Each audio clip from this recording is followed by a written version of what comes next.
Are we ready? Yeah. Yeah, I think we're ready. Well, Hey, Chad, you ready? meh. Yeah, well, okay. Chad says he's Welcome. not ready. Oh, well, then I can't say welcome to Bonehead Weekly Fun Size this week, 2020. The show, And not the year.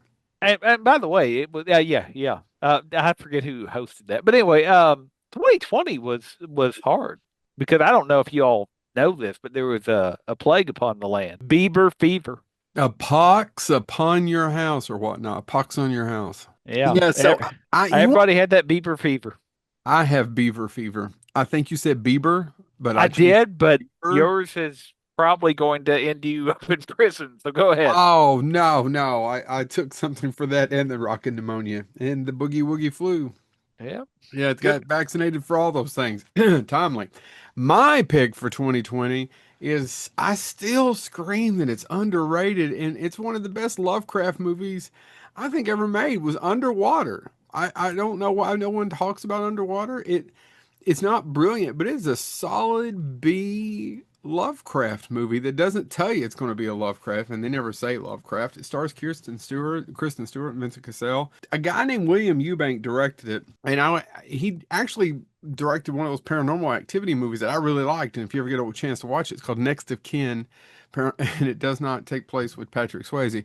But actually, I recommend that one too. But I loved Underwater. It was one of those nice little, I had no expectations, and it turned out to be really good. Sure. I'm gonna go with one that messed with me and it stuck in my head. And when we got to 2020 at first, because of COVID and everything, I was like, oh man, I don't know. 2020 is rough. I'm gonna go with His House. His House messed me over in the best of ways. It Not stuck Ron's with me. house. No, I mean that was a wonderful song.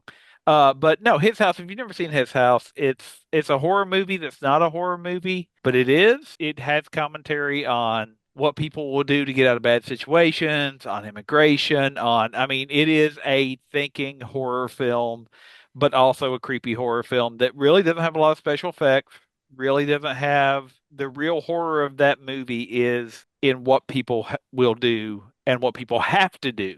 Because they're still kind of justified in what they did. It's Yeah. terrible, but they're justified. If you've never seen His House, yeah, 2020. It's the one that stuck with me the most.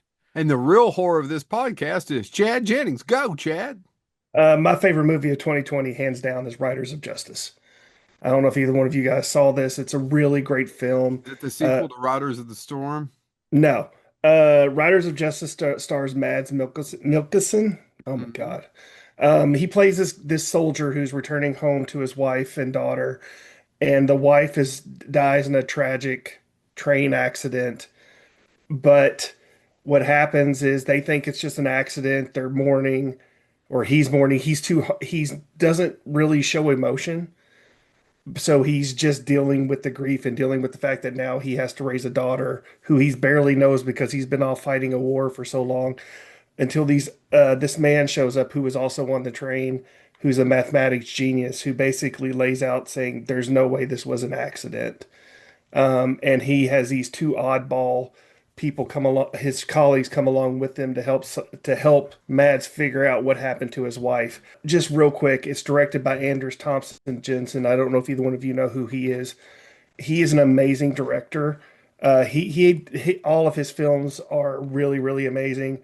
Men and Chicken and Adam's Apple and The Green Butchers are all phenomenal. I'm looking forward to seeing his new movie, The Last Viking, that comes out this year. So yeah, I had to bring up Riders of Justice. It really is an amazing film. This has been Bonehead Weekly Fun Size.